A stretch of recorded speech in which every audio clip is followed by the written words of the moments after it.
आ जाएं, आप सभी बच्चों का स्वागत है।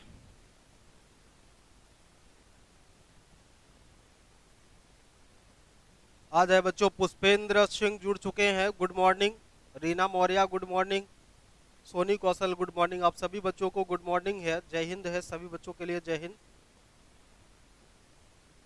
एक बार शेयर कर लीजिए जल्दी से और चीज़ों को हम लोग शुरुआत कर लेते हैं फिर से।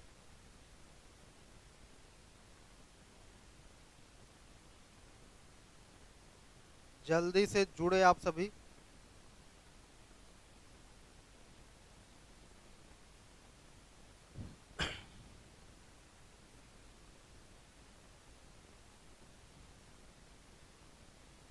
आप लोग भाई अपना अपना अटेंडेंस लगाइए, जो भी आ रहे हैं वो गुड मॉर्निंग करके जल्दी जल्दी अपना अपना अटेंडेंस लगा दें। भोलू यादव गुड मॉर्निंग जुड़ चुके हैं। एक बार आप शेयर कर लीजिए उन बच्चों को जो बच्चे रेगुलर क्लास, एक बार शेयर कर लीजिए आप सभी लोग।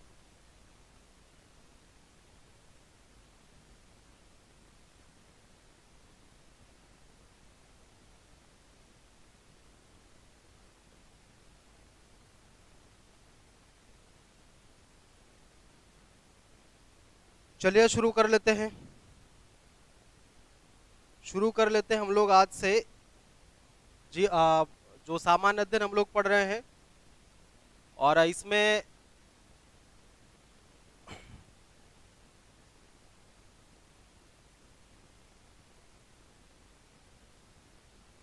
चलिए ठीक है, चीजें ठीक है। शुरुआत करने के लिए हो गया, दो चार लोग बहुत हैं। शुरू करने के लिए दो चार लोग ही बहुत हैं। कल एक क्वेश्चन आपसे पूछा गया था प्रच्छन्न बेरोजगारी का, कि प्रच्छन्न बेरोजगारी क्या होती है, या उसे हम लोग छुपी बेरोजगारी कहते हैं। जो छुपी हुई बेरोजगारी है या प्रच्छन्न बेरोजगारी है, उसे डिस्कस किया गया था कि किसे आप प्रच्छन्न बेरोजगारी कहेंगे। प्रच्छन्न बेरोजगारी का मतलब क्या होता है? प्रच्छन्न बेरोजगारी का मतलब होता है, प्रच्छन्न बेरोजगारी का मतलब होता है ऐसे लोग या ऐसा कोई कार्य जिसमें आवश्यकता से अधिक लोग जुड़े हों। ऐसा कोई कार्य जिसमें आवश्यकता से अधिक लोग जुड़े हों और उन अधिक लोगों को हटा देने से भी उत्पादन पर किसी भी प्रकार का प्रभाव अगर नहीं पड़ता है, तब उसे हम लोग क्या कहते हैं?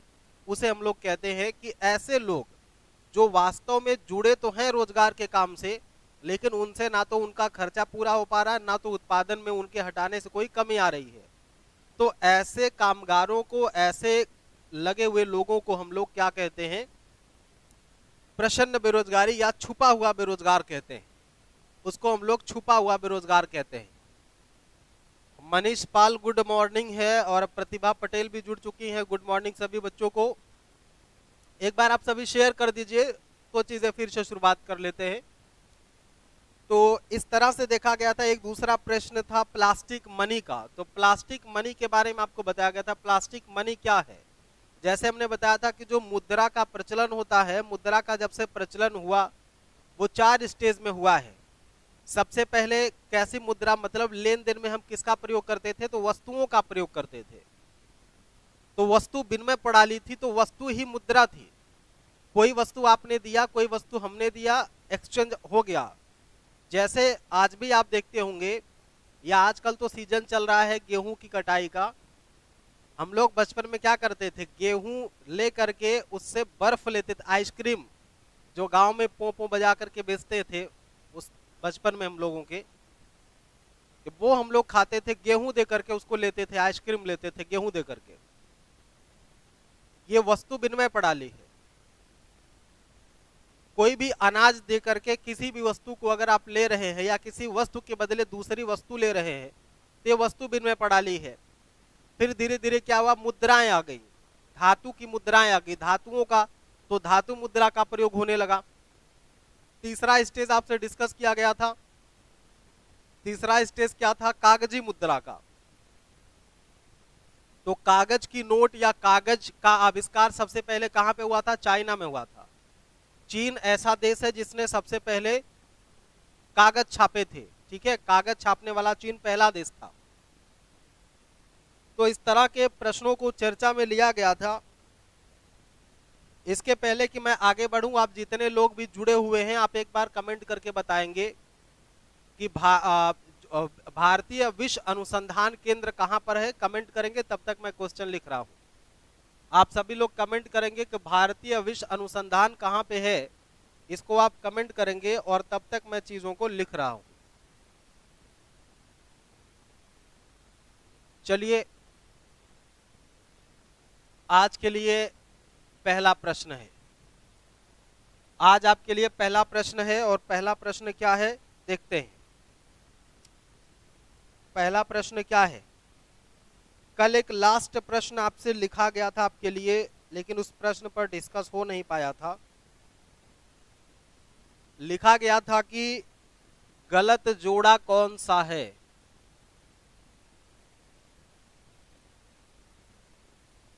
आपको गलत जोड़ा पहचानना था और कुछ इस तरह से ऑप्शन बनाए गए थे। 4 ऑप्शंस पे चर्चा आपसे करनी थी।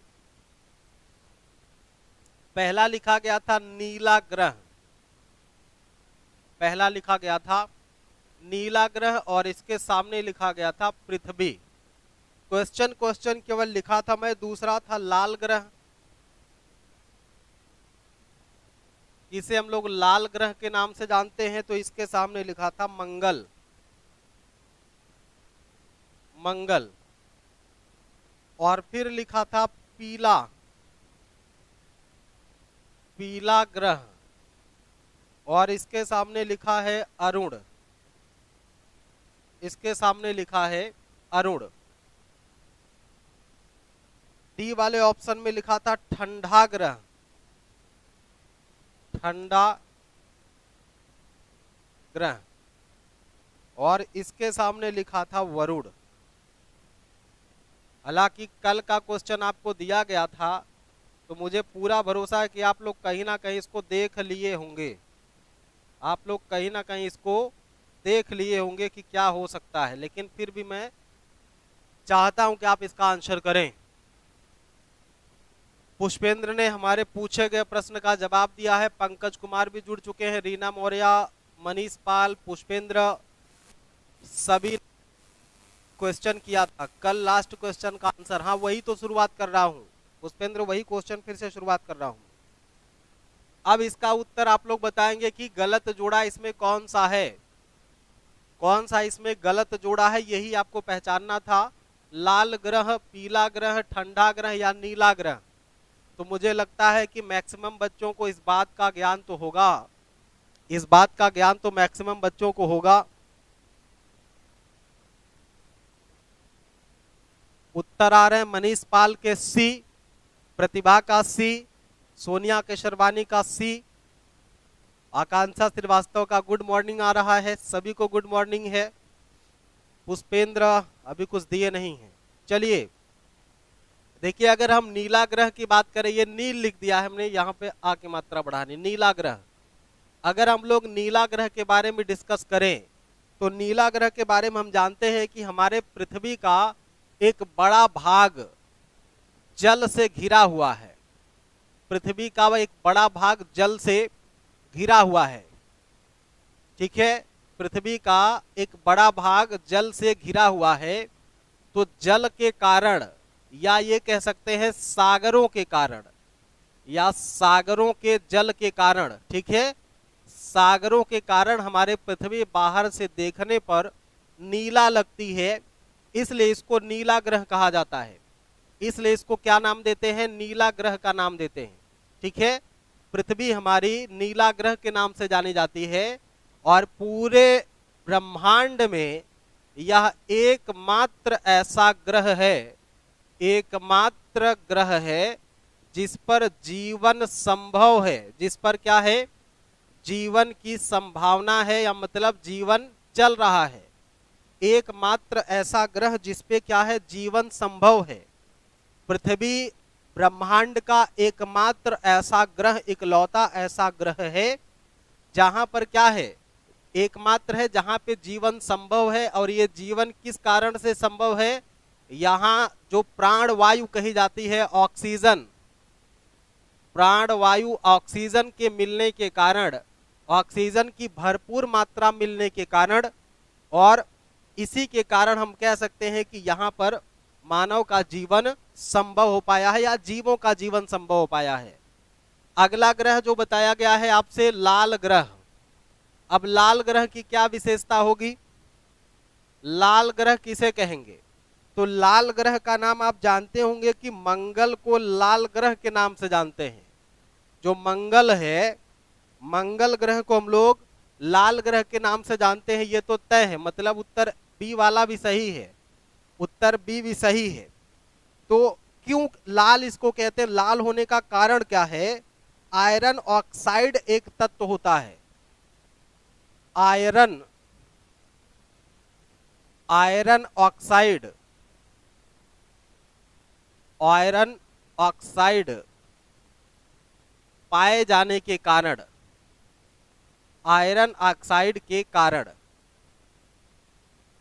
आयरन ऑक्साइड के कारण आप सभी बच्चे इस बात को ध्यान देंगे कि ये बातें भी, जितनी अतिरिक्त बातें मैं सामने लिख रहा हूं, आप सभी लोग इसको लिखते चलेंगे भाई। आप सभी लोग इसको लिखते चलेंगे, आप सभी बच्चे इसको लिखते चलेंगे। अगला है पीला ग्रह मत, अर्थात हम कह सकते हैं कि हमारा ए वाला सही है, बी वाला सही। अब सी वाले को देखते हैं। पीला ग्रह क्या अरुण को कहा जाता है? पीला ग्रह क्या अरुण को कहा जाता है? तो पीला ग्रह अरुण को नहीं बल्कि किसको कहेंगे? पीला ग्रह अरुण को नहीं कहेंगे बल्कि किसको कहेंगे? शनि को कहते हैं।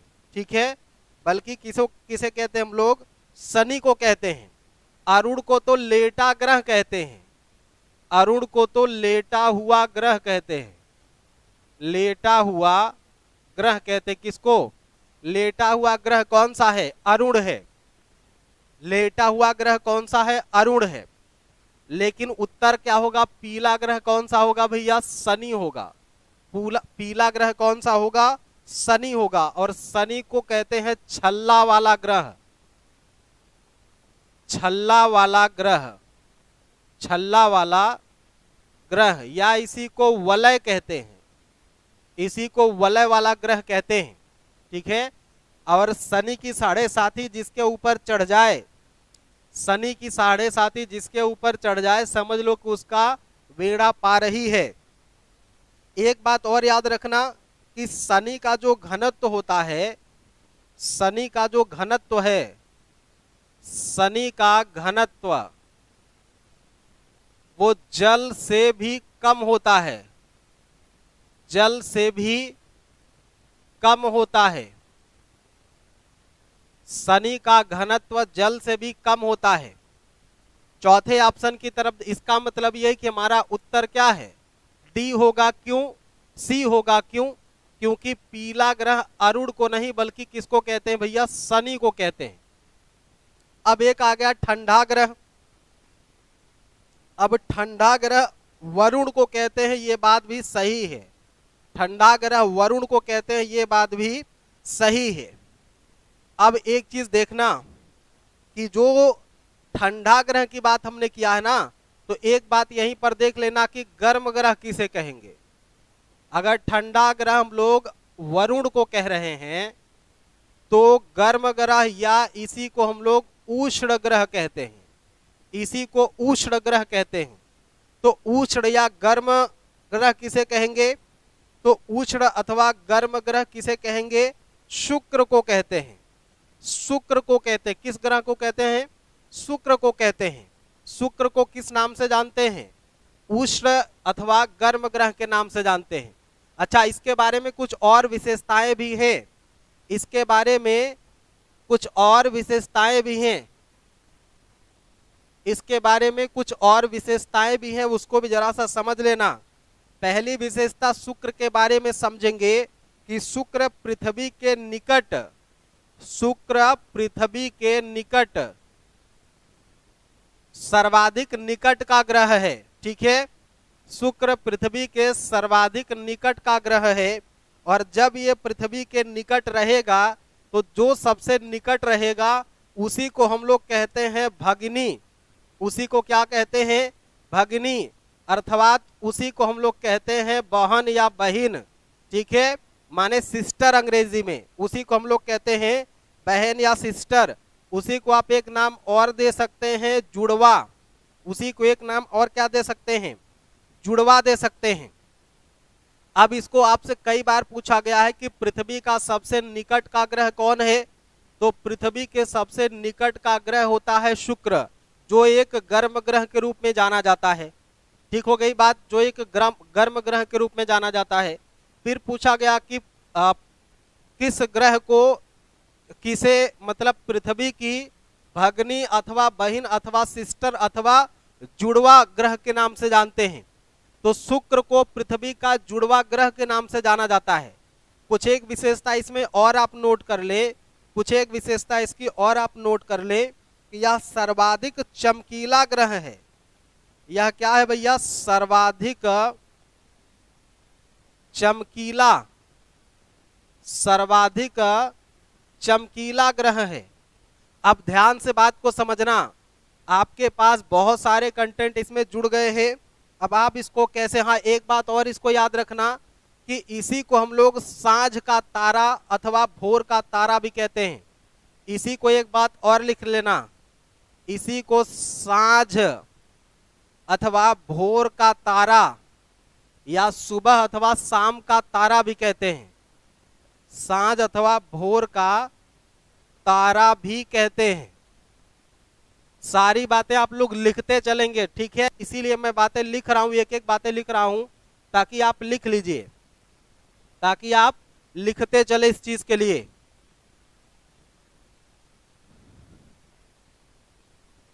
अरुण को हरा ग्रह कहते हैं, भाई हमने तो ऐसा नहीं सुना कि ग्रीन प्लैनेट, चलिए देखेंगे, हो सकता है।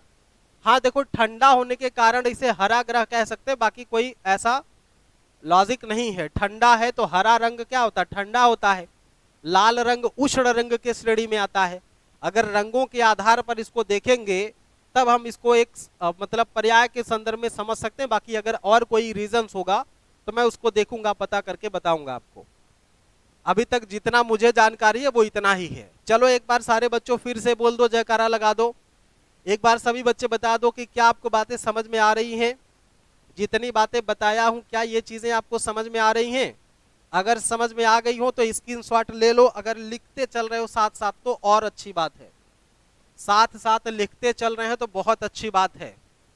अब देख लो, 1 2 3 4 5 6 7 7 प्रश्न तो केवल शुक्र से बन गए। 7 प्रश्न तो केवल शुक्र से बन गए। 4 ऑप्शन के बारे में, ये 3 दूनी 6, तो लगभग 14-15 क्वेश्चन, लगभग 17-18 क्वेश्चन आपका एक क्वेश्चन में कवर हुआ है। शाम वाले बैच में अब यही 18 बार बनेगा। जो शाम का बैच चलता है जीएस का, ये 18 बार पढ़ाया जाएगा। एक बार केवल पूछूंगा कि ठंडा ग्रह किसे कहते हैं, 1-2 बातें बता दूंगा, काम खत्म। दूसरी बार पूछ लूंगा कि आयरन ऑक्साइड के कारण कौन से ग्रह का रंग लाल हो जाता है। इस तरह से वहां पे प्रश्न पूछे जाते हैं, एकदम 1 लाइन सतही टाइप के प्रश्न हैं। जिन बच्चों की तैयारी ठीक ठाक है वो जा करके वहां देख सकते हैं, लेकिन जिनको वास्तव में तैयारी करनी है, रिवीजन के साथ साथ चीजों को कॉन्सेप्ट वाइज समझ करके टॉपिक क्लियर करके चलना है, वो बच्चा इस बैच को ज्वाइन करेगा। अभी तो फ्री ही चल रहा है यूट्यूब पे, लेकिन इसके लिए भी प्रोसेस है। आप बीट एग्जाम्स के चैनल को, जो बीट एग्जाम्स का ऐप हमारा है, जो बीट एग्जाम्स का ऐप है, इस बीट एग्जाम्स के ऐप को आप लोग डाउनलोड करेंगे और डाउनलोड करने के बाद आप कोर्स में जाएंगे और कोर्स में जाकर के एसएससी सेलेक्ट करेंगे और एसएससी सेलेक्ट करने के बाद वहां पर जीएस प्रैक्टिस का ऑप्शन आ जाएगा और आप लोग वहां पर जीएस प्रैक्टिस का ऑप्शन चूज कर लेंगे और जीएस प्रैक्टिस का ऑप्शन चूज करने के बाद आप आगे बढ़ेंगे तो पेमेंट की बात आएगी। पहले मतलब कोर्स के लिए आप 1 महीना के लिए कर रहे हैं या फिर 2 महीना के लिए कर रहे हैं या फिर 3 महीना के लिए कर रहे हैं, इस तरह से ऑप्शन आपको सेलेक्ट करना पड़ेगा। मान लीजिए कि आपने 3 महीने वाला लिया है तो 3 महीने वाले नीचे जैसे आप इसको टच करेंगे वैसे नीचे इसके पेमेंट का आ जाएगा, आप पेमेंट करेंगे और चीजें आपके लिए कंटिन्यू हो जाएंगे। ठीक है, बाकी चीजें समझनी है तो आप जो भी नंबर आपके पास उपलब्ध है उस पर कांटेक्ट करके समझ सकते हैं। चलिए आगे बढ़ते हैं, अगला प्रश्न लेते हैं। हाँ, एक चीज याद रखना, क्योंकि जो शुक्र ग्रह हमारा है, जो शुक्र ग्रह है, इस पे गैसों का समूह है, वो इतना गजब का इन्वायरमेंट तैयार करता है कि यहाँ प्रेशर कुकर की स्थिति बनी रहती है। प्रेशर कुकर की स्थिति बनी रहती है। प्रेशर कुकर की स्थिति वाला ग्रह पूछा गया प्रश्न है, प्रेशर कुकर की स्थिति वाला ग्रह। अब कई बार आपसे पूछा गया कि कौन सा ग्रह, किस ग्रह में कुकर प्रेशर की स्थिति उत्पन्न होती है। वहां का जो ताप है, दाब है और जो उष्मा है, गैसों का संघनन है, उन सब के कारण इसको नाम दिया गया कि आप प्रेशर कुकर की भांति कार्य कर रहा है, वहां पर प्रेशर कुकर की कंडीशन है। तो इसी शुक्र वाले ग्रह में भी, शुक्र वाले क्वेश्चन में आप इसको लिख लेंगे कि शुक्र ऐसा ग्रह है जो प्रेशर कुकर की स्थिति को उत्पन्न करता है। आ जाओ प्यारे विद्यार्थियों, अगला प्रश्न देते हैं। ये रहा आपके स्क्रीन पर, और देखिए लोकतंत्र शब्द किस देश से लिया गया है। एक प्रश्न है, लोकतंत्र शब्द, लोकतंत्र शब्द किस देश से लिया गया है, किस देश से लिया गया है। लोकतंत्र शब्द किस देश से लिया गया है, यही आपको बताना है। और ऑप्शन के रूप में आपके पास है, सबसे पहला तो है स्पेन या स्पेनिश कह सकते हैं, स्पेनिश शब्द है। या बी ऑप्शन के रूप में आपके पास दे दिया गया है कि यह फ्रेंच शब्द है। सी ऑप्शन के रूप में आपके पास दे दिया गया है कि यह यूनानी शब्द है। और डी ऑप्शन के रूप में आपके पास दे दिया गया है यह डच शब्द है। डच का मतलब हॉलैंड का, डच का मतलब कि ये हॉलैंड का शब्द है। जल्दी से आप लोग कमेंट बॉक्स में कमेंट करेंगे। सोनी कौशल ने बता दिया यूनान से, सब समझ में आ गया। पुष्पेंद्र भी बोल दिए यस। ये अर्पित केशरवानी, गुड मॉर्निंग है बाबू, आप भी जुड़ गए हैं, अच्छा है। पंकज कह रहे हैं बी, माने फ्रेंच शब्द कहना चाह रहे हैं। और जल्दी से बच्चे आंसर करेंगे। सोनी कौशल का सी है। चलो बच्चों देख लेते हैं क्या है। देखो सबसे पहली बात, अगर हम लोग उत्तर को टच करें तो उत्तर तो हमारा सी है, माने यूनानी शब्द है। डेमोक्रेसी कैसा शब्द है, यूनानी शब्द है। अब इसको अंग्रेजी में हम लोग क्या बोलते हैं, अंग्रेजी में इसके लिए हम लोग क्या यूज करते हैं, डेमोक्रेसी, ठीक है। अंग्रेजी में एक शब्द हम लोग यूज करते हैं डेमोक्रेसी। और ये जो डेमोक्रेसी शब्द है, ये डेमोक्रेसी दो शब्दों के योग से बना हुआ है। एक शब्द तो है डेमोस, एक शब्द क्या है, डेमोस है। और दूसरा शब्द है क्रेशिया, दूसरा शब्द क्या है, क्रेशिया, दूसरा शब्द है क्रेशिया। माने एक शब्द है डेमोस और दूसरा शब्द है क्रेशिया। इन्हीं शब्दों से मिल करके डेमोक्रेसी शब्द बना है। और ये दो वर्ड है, देखिए एक यूनानी दो वर्डों का मेल है। जैसे डेमोस और क्रेटिया को जब मिलाया गया तब एक नया शब्द बनता है जिसे हम लोग डेमोक्रेसी कहते हैं, तब हम उसे लोग डेमोक्रेसी कहते हैं। और इसका जो डेमोस है, डेमोस का मतलब होता है जनता। डेमोस का मतलब क्या होता है, जनता, अथवा डेमोस का मतलब होता है जनता, डेमोस का मतलब होता है जनता। और क्रेशिया का मतलब होता है शक्ति। क्रेशिया का मतलब यूनानी भाषा में क्या होता है, शक्ति होता है। क्रेशिया का मतलब क्या होता है, शक्ति होता है।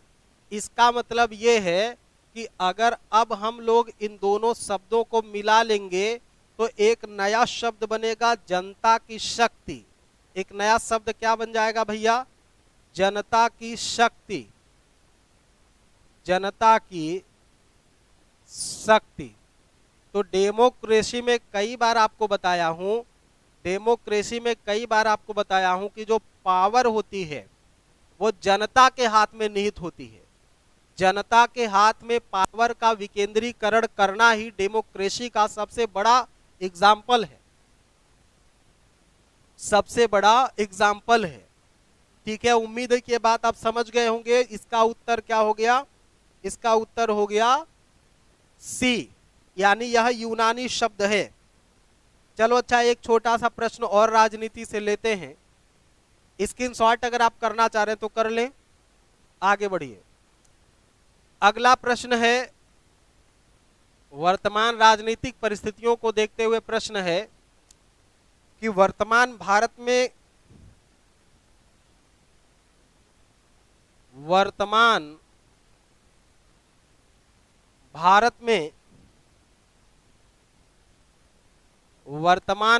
में कितने राष्ट्रीय राजनीतिक दल हैं? कितने राष्ट्रीय राजनीतिक दल हैं? कितने राष्ट्रीय राजनीतिक दल हैं, इतना पूछा जा रहा आपसे। इतना पूछा जा रहा है कि कितने राष्ट्रीय राजनीतिक दल हैं, संख्या में आपको बताना है। ऑप्शन भी आपको मैं दे दे रहा हूं। ऑप्शन ये है 7, ऑप्शन बी है 8, ऑप्शन सी है 10 और ऑप्शन डी है 13। ये 4 ऑप्शन आपके पास हैं। 4 ऑप्शन में से कौन सा उत्तर आपके लिए सटीक लग रहा है, इसको आप बताएंगे। कौन सा उत्तर आपको सही लग रहा है, इसको बताने का प्रयास करेंगे।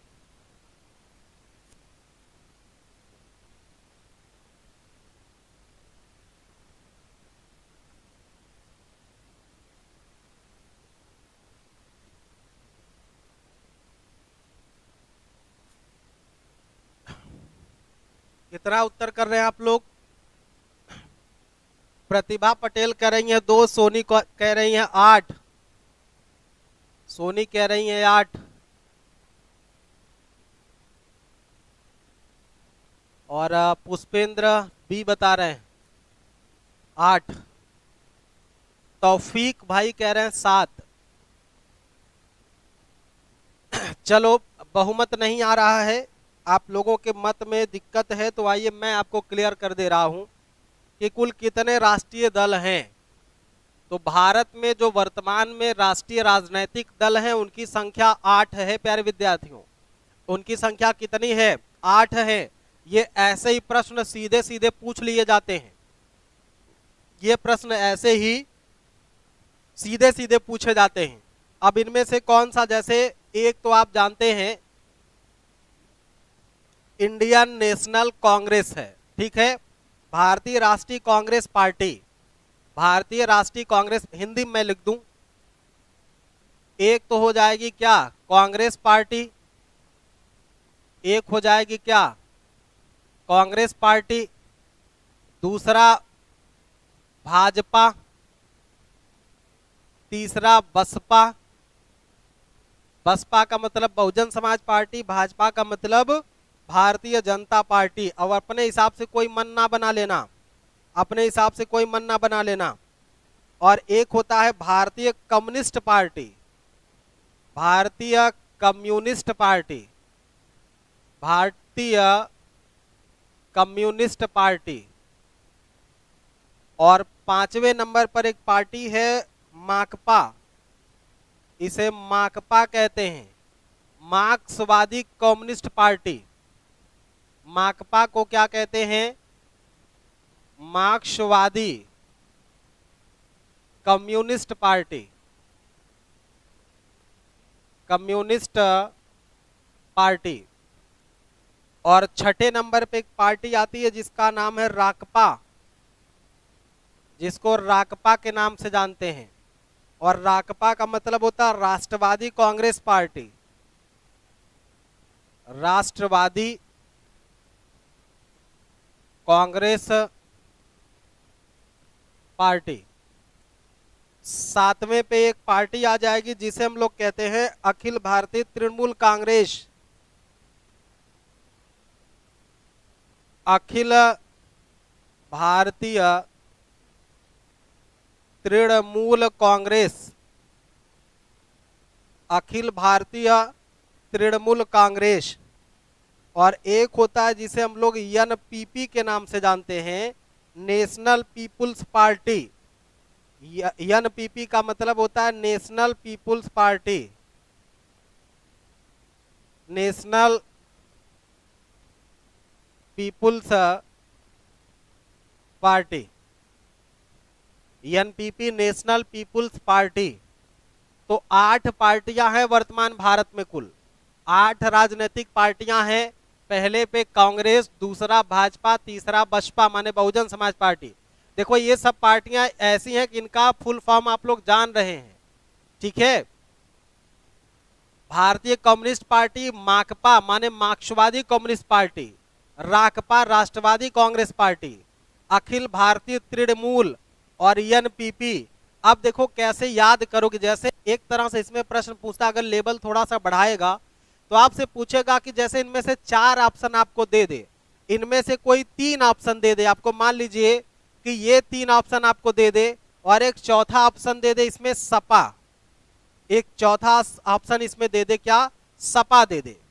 और प्रश्न आपसे कर लिया जाए अगर जैसे एक चौथा ऑप्शन इन 3 के अलावा एक चौथा ऑप्शन इसमें जोड़ दे सपा, और आपसे पूछे कि इनमें से कौन राष्ट्रीय पार्टी नहीं है, कौन से इसमें राष्ट्रीय पार्टी नहीं है, तो आप कैसे बता पाएंगे, कैसे याद रखना है कि आप कितने राष्ट्रीय पार्टी हैं। संख्या में तो याद रहेगा 8, संख्या में आपको याद रहेगा 8, लेकिन अगर आपको याद रखना, देखो कांग्रेस का नाम हम सुनने हैं, कांग्रेस हम जान रहे राष्ट्रीय पार्टी है, भाजपा भी राष्ट्रीय पार्टी है, बसपा भी राष्ट्रीय पार्टी है। अब ये सपा, बसपा, कांग्रेस, सॉरी भाजपा, बसपा और कांग्रेस, ये तो 3 नाम हमको याद रहते हैं। अब एक चौथा नाम लेना है कम्युनिस्ट पार्टी, ठीक है। तो कम्युनिस्ट का मतलब है कि जिससे कन्हैया कुमार जुड़े हुए पार्टी ना, भारतीय कम्युनिस्ट पार्टी से जुड़े हुए हैं। तो एक बढ़िया नेता कन्हैया कुमार है, तो उनसे आप जोड़ देंगे, कन्हैया से कम्युनिस्ट हो जाएगा, तो ये पार्टी है। अब आपको कुछ याद नहीं करना है, कांग्रेस है ही यहाँ पर, देखो यहाँ पे कांग्रेस है ही। अब एक कांग्रेस यहाँ पे राकपा के रूप में यहाँ पे, ठीक है। तो कांग्रेस है और एक भी कांग्रेस है, राकपा राष्ट्रवादी कांग्रेस है, ठीक है, ये भारतीय कांग्रेस है, ठीक है। अब दूसरा चीज आपको क्या देखना है, कम्युनिस्ट पार्टी है ही इसमें, यहाँ पे देखो माकपा मार्क्सवादी कम्युनिस्ट है, ठीक है, मार्क्सवादी कम्युनिस्ट हो जाएगा। अब अभी यहाँ पे कांग्रेस देखो, तीसरा जो टीएमसी है, तृणमूल कांग्रेस, ममता बनर्जी वाली पार्टी, तो तृणमूल कांग्रेस, ठीक है, तृणमूल कांग्रेस, अखिल भारतीय तृणमूल कांग्रेस, ये भी हो जाएगी, इसको भी आप बार बार सुन रहे हैं। एक केवल आपको याद रखना है एनपीपी, चूंकि नेशनल है तो का मतलब राष्ट्रीय राजनीतिक पार्टी, इसको आप याद रख लेंगे। तो इस तरह से आप इसको याद रख सकते हैं। आइए अब हम लोग आगे बढ़ते हैं अगले प्रश्न की तरफ। आइए अब आगे बढ़ते हैं नेक्स्ट प्रश्न की ओर। अगला प्रश्न है मेरे प्यारे बच्चों, अगला प्रश्न यह है कि किसने सत्यशोधक समाज की स्थापना की थी, किसने सत्यशोधक समाज की स्थापना की थी। सत्यशोधक समाज की स्थापना किसने किया था, ये आपको बताना है। अगर ऑप्शन की हम लोग चर्चा करें तो ऑप्शन आपके सामने ये रहा, हरिदास। ऑप्शन बी की अगर हम बात करें तो ऑप्शन बी हमारे पास है घासीदास, घासीदास। और ऑप्शन सी है नारायण गुरु, नारायण गुरु। और ऑप्शन डी है आपके पास ज्योतिबा फूले, ज्योतिबा फूले। उम्मीद है कि इसका आंसर आप सभी कर पाएंगे। राजेंद्र प्रताप सिंह का उत्तर आ ही गया, ज्योतिबा फूले।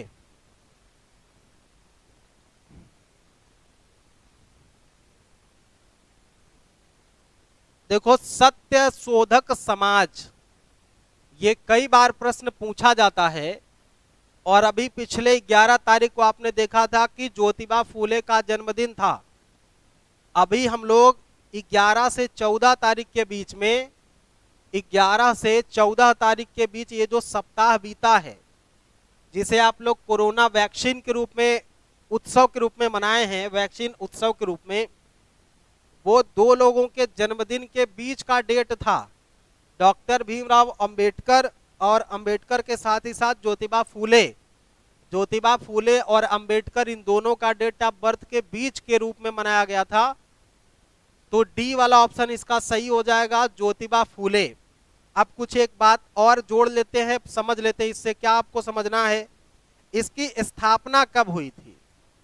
आपसे पूछा जाता है कि सत्य शोधक समाज की स्थापना कब हुई थी, तो इसकी स्थापना हुई थी 24 सितंबर। इसकी स्थापना हुई थी 24 सितंबर 1873 ईस्वी को। 24 सितंबर 1873 ईस्वी को। अब स्थान आपसे पूछा जाएगा कि कहां पे किया गया था, तो बंबई में किया गया था। अगर स्थान पूछे कि कहां पर किया गया है, तो आपको बताना है कि बंबई में किया गया था। अगर आपसे ये पूछ ले कि ज्योतिबा फूले का एक प्रमुख पुस्तक भी है, तो जिसका नाम है गुलामगिरी, जो बार बार पूछा गया प्रश्न है, वो प्रश्न है गुलामगिरी। ये गुलामगिरी बहुत ही महत्वपूर्ण पुस्तक है इनकी। अब एक चीज याद रखना कि इन्होंने किस वर्ग को, ठीक है, किस वर्ग को उपदेश दिया या किस वर्ग में सुधार की बात की, तो ज्यादातर जो पिछड़ी जाति के लोग थे, ठीक ना, जो पिछड़ी जाति के लोग थे, इन सभी जाति के लोगों में, पिछड़ी जाति के लोगों में इन्होंने जागरूकता लाने का प्रयास किया। इन्होंने जागरूकता लाने का प्रयास किया। और तो और हम कह सकते हैं कि इन्होंने आडंबर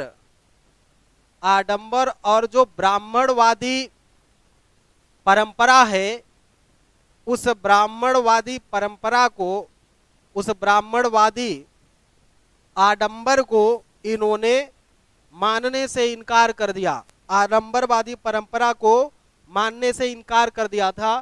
तो इस तरह से हम देखेंगे कि ज्योतिबा फूले वास्तव में महाराष्ट्र के एरिया में अपने मत का प्रचार प्रसार इन्होंने किया और बड़े पैमाने पर लोगों में सुधार करने के लिए ये काम करते हैं। इनके एक और पुस्तक सार्वजनिक सत्य धर्म है। इनकी एक अन्य पुस्तक है सार्वजनिक सत्य धर्म। सार्वजनिक सत्य धर्म, ये इनकी एक अन्य किताब है, कभी पूछ लिया गया है। गुलामगिरी तो बहुत इंपॉर्टेंट है, गुलामगिरी तो बहुत ही इंपॉर्टेंट है, बहुत ज्यादा इंपॉर्टेंट है। लेकिन सार्वजनिक सत्य धर्म भी इनकी जबरदस्त पुस्तक है, जो पूछा भी जा सकता है, कभी भी आपसे पूछा जा सकता है। तो इसके लिए आपको हमेशा तैयार रहना कि कभी भी आपसे इस तरह के प्रश्न पूछे जा सकते हैं। उम्मीद है कि आपको समझ में आ रहा होगा, पूरे बेहतर तरीके से आप इसको समझ पा रहे होंगे, अच्छे ढंग से आप लोग इसको समझ पा रहे होंगे। भाई आप लोग भी कुछ कमेंट करेंगे क्या? प्रतिभा पटेल कह रही, रीना मौर्य डी आंसर किया था सभी ने। हाँ ठीक है, सभी का उत्तर लगभग ठीक आया था। एक बार सभी बच्चे बताएं कि क्या चीजें समझ आ रही हैं, क्या चीजें समझ में आ रही हैं आप सभी को, क्या चीजें समझ में आ रही हैं आप सभी को। एक बार फिर से देखते हैं, सत्य शोधक समाज की स्थापना कब हुई थी? बोले भाई जहां जहां आप बैठे हैं, आप सभी जहां पे भी बैठे हैं वहीं बैठ करके बोलेंगे। जहां पे भी आप बैठे हैं आंख बंद करिए, आंख बंद करिए, केवल सुनिए बात को, और जो भी आप सामने लिखे हैं, जो भी आप चीजों को सामने लिखे हैं उसको बस याद रखने का प्रयास करिए। जो भी आप लोग सामने लिखे हैं उसको याद रखने का प्रयास करिए। एक बार फिर से देख लीजिए, मेरे साथ एक बार देखिए, अभी मैं आपको याद करवा दूंगा, हमेशा के लिए याद हो जाएगा।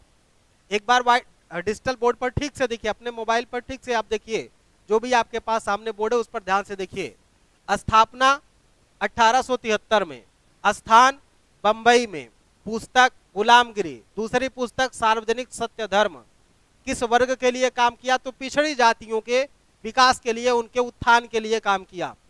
आडंबर और ब्राह्मणवादी परंपराओं का विरोध किया। ठीक है। सत्य धर्म शोधक समाज की स्थापना किया ज्योतिबा फूले ने। बस इतना बात है ना। 1 2 3 4 5 5 पॉइंट आपको इसमें से याद रखना है कभी भी किसी भी एग्जाम के लिए।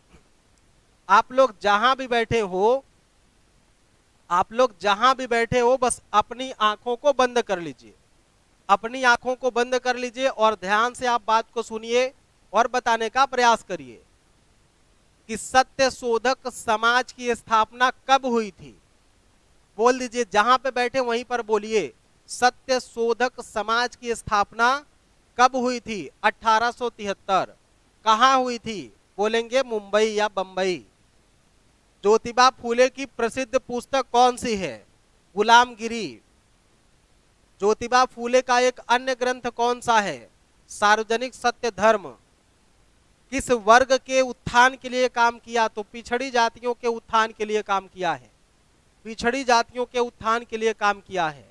अगला प्रश्न है कि ज्योतिबा फूले ने किस समाज की स्थापना की थी? तो ज्योतिबा फूले ने सत्य शोधक समाज की स्थापना की है। ज्योतिबा फूले ने सत्य शोधक समाज की स्थापना की है। ठीक है। उम्मीद है कि बातें आपके लिए ठीक होंगी और आपको याद भी हुई होंगी। अगला प्रश्न लेते हैं, अगला प्रश्न लेते हैं। किस राज्य में तेल शोधनशाला नहीं है? निम्न में से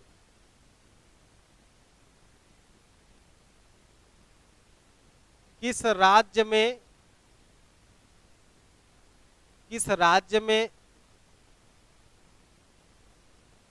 तेल शोधनशाला, किस राज्य में तेल शोधनशाला नहीं है? तेल शोधनशाला नहीं है। अब ऑप्शन के रूप में आपके पास है, अब ऑप्शन के रूप में आपके पास है, अब ऑप्शन के पास आपके साथ है। पहला ऑप्शन है केरल, पहला ऑप्शन आपके पास है केरल, और दूसरा ऑप्शन आपके पास क्या है? गुजरात। दूसरा ऑप्शन आपके पास क्या है? Option B, Gujarat. Option C क्या है आपके पास? वेस्ट बंगाल। और ऑप्शन डी आपके पास है छत्तीसगढ़। ऑप्शन डी आपके पास है छत्तीसगढ़। अब आप लोग बताएंगे कि कहां पर तेल शोधनशाला नहीं है। राजेंद्र प्रताप सिंह सर, ऑप्शन को एक्सप्लेन कीजिए, बाकी ऑप्शन को। देखिए, अब सभी ऑप्शंस की व्याख्या हर प्रश्न में कर पाना मुश्किल है, क्योंकि हमको एक ही घंटे में बहुत सारी चीजें कवर करनी पड़ती हैं। जहां पे मतलब जिसको इग्नोर करना होता है उसको कर देते हैं, मैक्सिमम का करता हूं। जहां पे इंपॉर्टेंस है, जहां पे करना चाहिए वहां पे कर रहा हूं मैं। एकाध प्रश्न का नहीं करता हूं, कोई एकाध प्रश्न है जिसका व्याख्या नहीं करता हूं, बाकी लगभग तो करता ही करता हूं। कुछ ऑप्शन कभी अपने मन से बना दिए जाते हैं जिसका कोई बहुत वैल्यू नहीं होता है। तो लोकेंद्र पटेल, ये नया नाम जुड़ा है भाई आज से, लोकेंद्र पटेल का नया नाम जुड़ा है। पंकज कुमार तो हैं अपने साथ, डी के साथ, प्रतिभा का डी आया, सोनी का डी आया, रीना का डी आया, पुष्पेंद्र का डी आया, 3 बार डी कर दिए हैं। और ये विराट द्विवेदी, हाँ ये भी पहला नाम है मेरे साथ आज, लेकिन लिखे बोर्ड में लिखा है। हाँ ठीक है भाई, आप आंख बंद करेंगे तब तो दिखेगा। 2-4 दिन हमारी क्लास करिए तब आप समझ पाएंगे मेथड हमारा, एक दिन में थोड़ी होता है। चलो अब देख लो कहां पे नहीं है ना, पूछा गया है तेल शोधनशाला कहां पे नहीं है, तो ऑप्शन आप देखेंगे कि छत्तीसगढ़ में नहीं है। ठीक है, ऑप्शन हमारा डी इसमें सही है, छत्तीसगढ़ में नहीं है। अगर है तो केरल में कौन सा है, केरल में कौन से शोधनशाला है जिसको आप जानते हैं, तो कोच्चि तेल शोधनशाला यहाँ का प्रसिद्ध है। कोच्चि, कोच्चि तेल शोधनशाला, कोच्चि तेल शोधनशाला कोच्चि, ये पूरा नाम ही है, कोच्चि तेल शोधनशाला कोच्चि। केरल के कोच्चि में एक तेल शोधनशाला है जहां पे हम लोग इसको कोच्चि के नाम से जानते हैं, कोच्चि तेल शोधनशाला के नाम से जानते हैं। अगला ऑप्शन देखेंगे गुजरात है। ठीक है, पहला हमने देखा केरल और दूसरा ऑप्शन क्या है, गुजरात है। अब गुजरात में कौन सा है, जैसे गुजरात में तो कुल 4 हैं, गुजरात में कुल कितने शोधनशालाएं हैं, ये भी एक प्रश्न है, यह भी एक प्रश्न आपसे पूछेगा कि गुजरात में कुल कितनी तेल शोधनशालाएं हैं, तो कुल 4 हैं, 1 2 3 4। अब कौन कौन सी 4 शोधनशालाएं हैं देखते हैं, कौन कौन सी 4 शोधनशालाएं उसको देखते हैं। जो पहला है वो है कोयली में, जो पहला शोधनशाला है वो कोयली में, जो बच्चे पहले पढ़े थे वो जानते हैं कि गुजरात के कोयली में एक शोधनशाला है, और दूसरा जो तेल शोधनशाला है वो गुजरात के वाडिनार में है, वो गुजरात के कहां पे, वाडिनार में है। और जो तीसरा है वो जामनगर में है, जो तीसरा है वो गुजरात के जामनगर में है। तो इसी गुजरात के जामनगर में चौथा भी है, गुजरात के जामनगर में चौथा भी है, माने पहला, दूसरा, तीसरा और चौथा, ये 4 कुल गुजरात में हैं। अब इसमें से देखेंगे ये जो पहला जामनगर का है ये विशेष आर्थिक क्षेत्र के अंतर्गत आता है, ये विशेष आर्थिक क्षेत्र के अंतर्गत आता है, विशेष आर्थिक क्षेत्र के अंतर्गत आता है। और जो दूसरा जामनगर वाला है ये घरेलू ट्रैफिक क्षेत्र के अंतर्गत आता है, ये घरेलू ट्रैफिक क्षेत्र के अंतर्गत आता है, घरेलू ट्रैफिक क्षेत्र के अंतर्गत आता है। अब ये इतनी बातें आपको याद रखनी है, इतनी बातें आपको याद रखनी है। लेकिन एक बात और, पश्चिम बंगाल का देख लेते हैं, एक हम लोग पश्चिम बंगाल का देख लेते हैं, पश्चिम बंगाल में कौन सा है।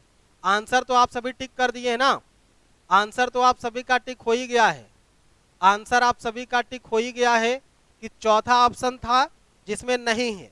अब पश्चिम बंगाल में कौन सा तेल शोधनशाला है, पश्चिम बंगाल में हल्दिया तेल शोधनशाला है।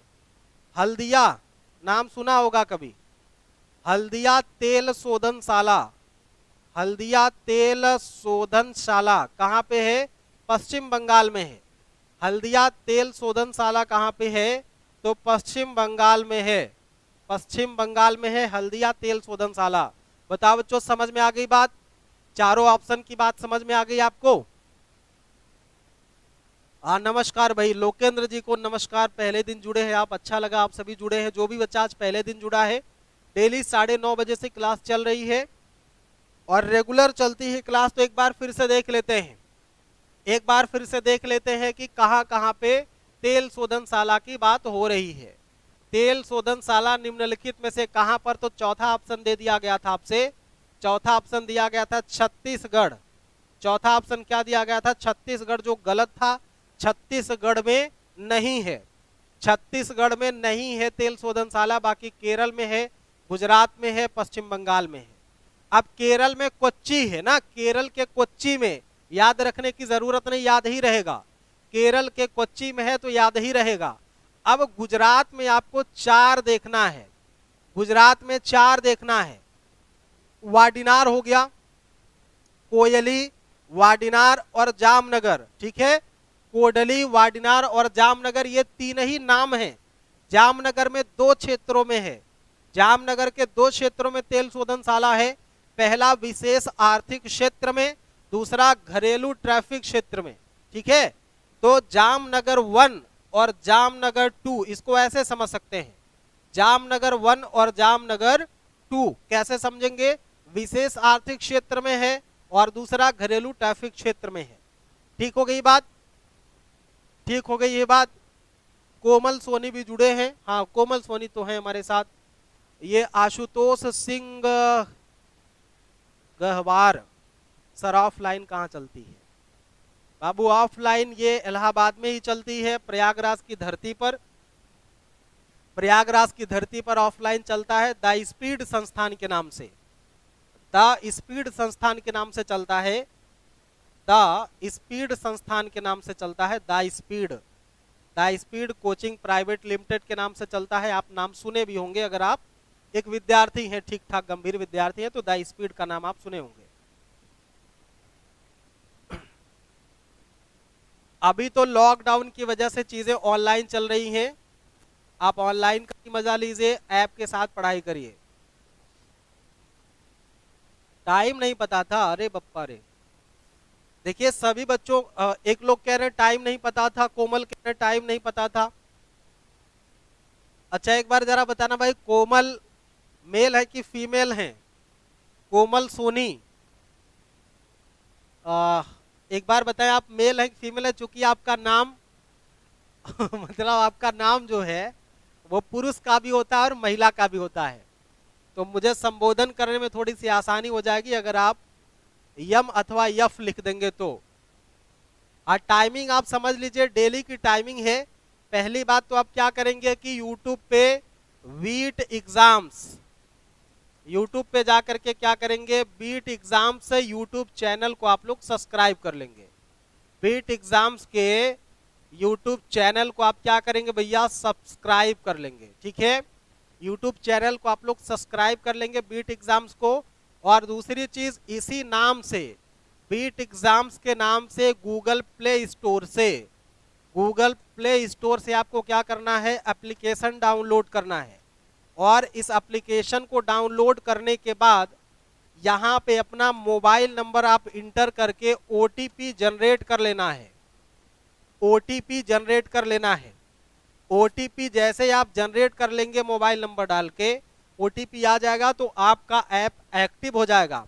जैसे ही आपका ऐप एक्टिव होगा तो ऐप में जा करके आप जितना भी कोर्स आप देखना चाहते हैं, चाहे जीएस प्रैक्टिस का हो, चाहे इंडिविजुअल जीएस का कोर्स हो, या करंट अफेयर्स का हो, इंडिविजुअल हिस्ट्री का हो, मैथ्स का हो, रीजनिंग का हो, या फिर वो आपके इंग्लिश का हो, सारे कोर्सेज यहाँ पर ऐप पे उपलब्ध है। और डिस्काउंट के साथ 3 दिन के लिए इंडिविजुअल जीएस में डिस्काउंट किया गया है। जो इंडिविजुअल जीएस प्रैक्टिस बैच का है उस पर डिस्काउंट किया गया है। 1 मंथ के लिए डिस्काउंट है, 1 मंथ के लिए डिस्काउंट है, 2 मंथ के लिए और 3 मंथ के लिए। अब कितना डिस्काउंट है, भारी डिस्काउंट है ना, बड़ा डिस्काउंट है। आप जा करके देखेंगे और यहां से आप परचेस कर सकते हैं सीधा ऐप पे ही पेमेंट करके। ऐप पे ही आपको पेमेंट कर देना है, आप ऐप से ही पेमेंट करके चीजें कर सकते हैं। चलिए कोमल, अच्छा है कि आपने पूरी बहुत अच्छे ढंग से बिना किसी शर्म के आपने कह दिया, अच्छी बात है। ऐसे ही हमको लोग पसंद है जो अपनी बात को पूरी ईमानदारी से कह दें। बहरहाल ये तो मजाक की बात रही, आगे बढ़ते हैं। चलो बच्चों, अगला प्रश्न हम लोग देख लेते हैं। हाँ, टाइमिंग की बात मैं एक बार फिर से आपको बता दूं कि डेली, ये डेली शो है। ये क्या है, डेली शो है। डेली चलता है कब, सुबह 9:30 बजे से मैं शुरू हो जाता हूं, 10:30 बजे तक की मेरी टाइमिंग है। मतलब कुल मिलाकर के 1 घंटा में जीएस का जबरदस्त का अनुभव आपको कराऊंगा। अगर 3 से 4 महीना, ओनली 3 से 4 मंथ अगर आप मेरे साथ जुड़ते हैं इसी तरह से टॉपिक, ठीक है, जीएस में एक पूरी की पूरी टॉपिक जैसे आप कवर करवाने का जैसे प्रयास किया जाता है, तो आपको अलग से इंडिविजुअल, अगर आप पढ़े हैं कभी भी तो आपको अलग से इंडिविजुअल जीएस पढ़ने की जरूरत नहीं पड़ेगी। फिर से आपका कॉन्सेप्ट के साथ जो भी कॉन्सेप्चुअल प्रश्न बनेंगे उसको पूरी ईमानदारी से व्याख्या करके, जैसे इंडिविजुअल जीएस की क्लास में आप पढ़ते हैं वैसे गहराई के साथ आपको जाता है। डेमो देखने के लिए इसका यूट्यूब पे और हमारे ऐप पे बहुत सारे वीडियोस उपलब्ध हैं, आप जाके देख सकते हैं। तो सुबह 9:30 बजे से ये बैच चलती है, सुबह 9:30 बजे से। अगर आप लोग करंट अफेयर्स पढ़ना चाहते हैं करंट अफेयर्स पढ़ना चाहते हैं और इसी के साथ साथ स्टैटिक जीके पढ़ना चाहते हैं तो शाम को भी मेरी क्लास है। शाम को आप जुड़ सकते हैं 7 PM से हमसे। शाम को 7 बजे से डेली क्लास है। ये लगभग 1.5 आवर की है, लगभग 1.5 घंटे की क्लास है। लगभग 1.5 घंटे की क्लास है शाम वाली, जिसमें जीके और करंट अफेयर्स के तड़के के प्रश्न रहते हैं। जीके और करंट अफेयर्स का प्रश्न आपसे कराया जाता है। वो भी बहुत धारदार सेशन है, लेकिन उसमें ऑप्शन नहीं है, उसमें इतना डिटेल से ब्यौरा नहीं दिया जाता है। ठीक है, वन लाइनर स्टैटिक टाइप का जीके है, स्टैटिक जीके टाइप का प्रश्न होता है उसमें। चलो अगला प्रश्न, अगला प्रश्न ये रहा आपके पास, देखते हैं क्या है।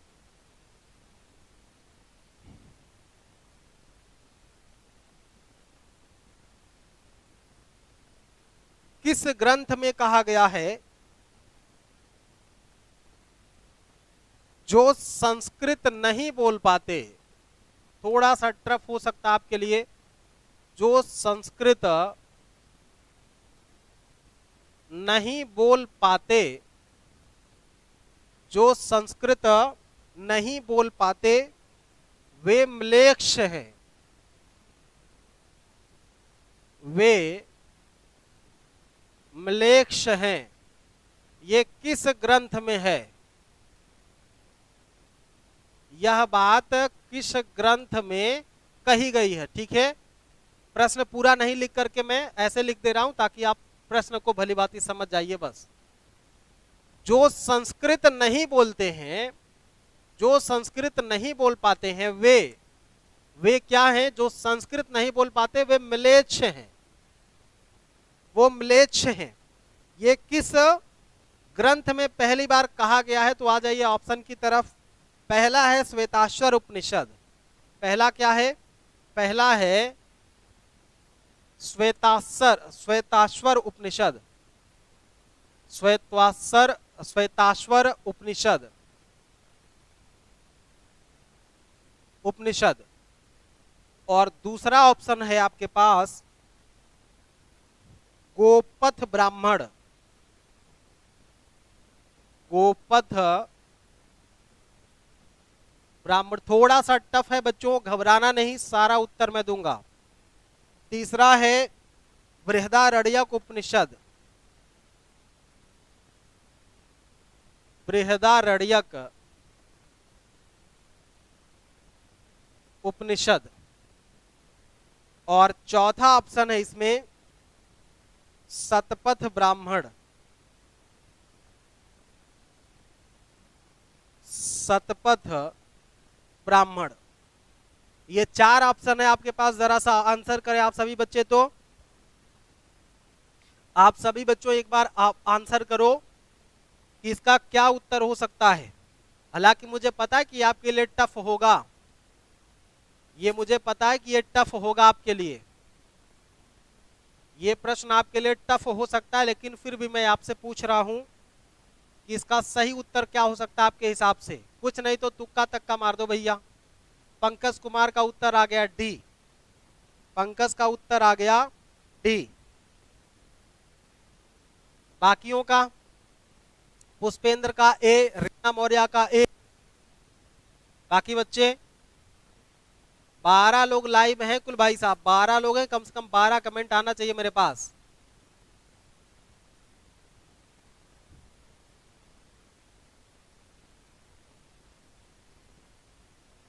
रीना मौर्य का, कोमल बच्ची का आ गया कितना? बी।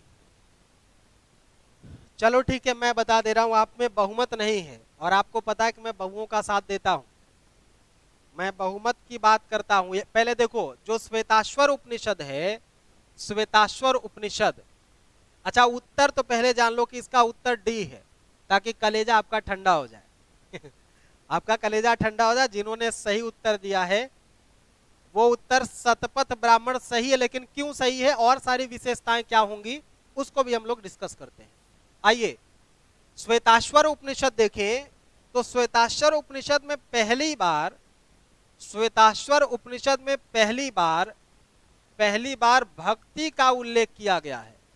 भक्ति का उल्लेख किया गया है, याद रखना इस बात को।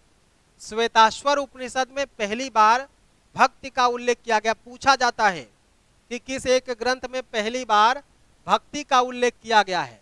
क्योंकि जब भक्ति की बात आई है तो एक बात सुन लेना कि श्रीमद् भगवत गीता में नवधा भक्ति का उल्लेख किया गया है। नवधा भक्ति,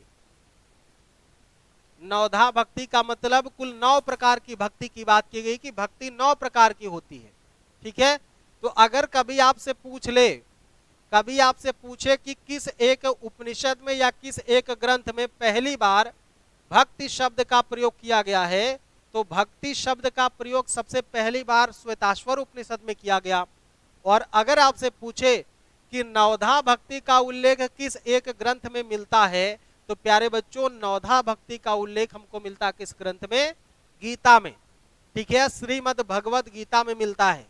अब देखते हैं दूसरा ऑप्शन है जो हम कह सकते हैं गोपथ। तो गोपथ के बारे में क्या कहेंगे? इसके बारे में एक विशेषता नोट कर लेना कि गोपथ अथर्ववेद का एकमात्र ब्राह्मण ग्रंथ है। यह अथर्ववेद का एकमात्र ब्राह्मण ग्रंथ है। अथर्ववेद का एकमात्र ब्राह्मण ग्रंथ है। क्योंकि हमको पता है कि वेदों के अपने उपवेद हैं, 4 वेद हैं, 4 वेद है ना, ऋग्वेद, यजुर्वेद, सामवेद और अथर्ववेद। कितने वेद हैं? 4 वेद, ऋग्वेद, यजुर्वेद, सामवेद, अथर्ववेद। ऋग्वेद सबसे बड़ा और प्राचीन वेद है दुनिया का। ठीक है, दुनिया का सबसे बड़ा और सबसे प्राचीन वेद ऋग्वेद है। लगभग 10,500 मंत्र का संकलन किया गया है। दूसरा दूसरा वेद है जिसे हम यजुर्वेद कहते हैं, यजुर्वेद यज्ञ प्रधान वेद है और सामवेद संगीत प्रधान वेद है। लेकिन जो अथर्ववेद है, अथर्ववेद में जादू टोना, प्रेम विवाह, वशीकरण और ये मतलब सौतन से छुटकारा, गृह कलह है ना, प्रेमी प्रेमिका में अनबन को ठीक करना, इन तमाम चीजों की सूचना कहाँ पे मिल जाती है बच्चों? अथर्ववेद में। ठीक है, तो अगला बात देखते हैं। अगला ऑप्शन क्या हमारा? बृहदारण्यक उपनिषद है। बृहदारण्यक उपनिषद में क्या बोलेंगे? सबसे पहली बात तो यह सर्वाधिक बड़ा उपनिषद है। उपनिषदों में सबसे बड़ा उपनिषद कौन सा है? तो बृहदारण्यक उपनिषद है। अब इसी उपनिषद में याज्ञवल्क्य और गार्गी का संवाद मिलता है। याज्ञवल्क्य और गार्गी का संवाद है। आपसे पूछा जाता है कि याज्ञवल्क्य और गार्गी का संवाद किस उपनिषद में है? तो बृहदारण्यक उपनिषद में है। शतपथ ब्राह्मण के बारे में 2 बातें समझ लीजिए। शतपथ ब्राह्मण का मतलब होता है कि 100 रास्ते दिखाने वाला, 100 रास्ते दिखाने वाला, 100 रास्ते दिखाने वाला ग्रंथ। तो इसका अर्थ आपसे पूछा गया कि शतपथ का ग्रंथ क्या होता है? सत का मतलब 100 होता है बच्चों, सत का मतलब 100 होता है। तो शत का मतलब क्या हो गया? 100 मिस सिंपल सन्वी। ठीक है, आशीर्वाद है बच्ची, आपको आशीर्वाद है। आगे शतपथ ब्राह्मण हो गया। शतपथ ब्राह्मण का अर्थ क्या हो गया? 100 रास्ते दिखाने वाला। इसी में विदेह माधव की कथा दी गई है। विदेह माधव की कथा, विदेह माधव की कथा, और इसी में जल प्लावन की कथा दी गई है। इसी में जल प्लावन की कथा दी गई है। जल प्लावन की कथा और विदेह माधव की कथा का उल्लेख किसमें है? तो आप बताएंगे शतपथ ब्राह्मण में। और शतपथ ब्राह्मण में ही पहली बार पुनर्जन्म का उल्लेख किया गया है। पुनर्जन्म का पहली बार उल्लेख कहाँ पे मिलता है? तो शतपथ ब्राह्मण में मिलता है। चलो बच्चों, अब अंग्रेजी वाले गुरुदेव भी पधारी चुके हैं। अंग्रेजी वाले गुरुदेव भी पधारी चुके। आप लोग जुड़े, कल फिर से 9:30 बजे इसी आपके अपने बीट एग्जाम्स के चैनल पर मैं उपस्थित रहूंगा, इसी तरह से गंभीर जीएस के प्रश्नों के साथ, जिसमें हम लोग जीएस के प्रश्नों का गंभीरता से अध्ययन करते हैं। और इसका नोट्स आप लोग प्लीज बनाते चलना, शाम को 7 बजे से जीएस और करंट अफेयर, जीके और करंट अफेयर, ये तो जीएस कह सकते हैं, जनरल स्टडीज के प्रश्न है, गहरे प्रश्न है, लेकिन शाम को जीके के प्रश्न चलते हैं और करंट अफेयर्स का 7 बजे से, तो आप वहां भी लाइव आना ना भूलेंगे। ठीक है, आज सभी बच्चों के लिए, आज के लिए जय हिंद। कल फिर मिलते हैं, आज तो शाम को ही 7 बजे मिलेंगे, कल इस बैच में मिलेंगे 9:30 बजे। ठीक है, सभी को थैंक यू, धन्यवाद। सभी बच्चों को थैंक यू और धन्यवाद।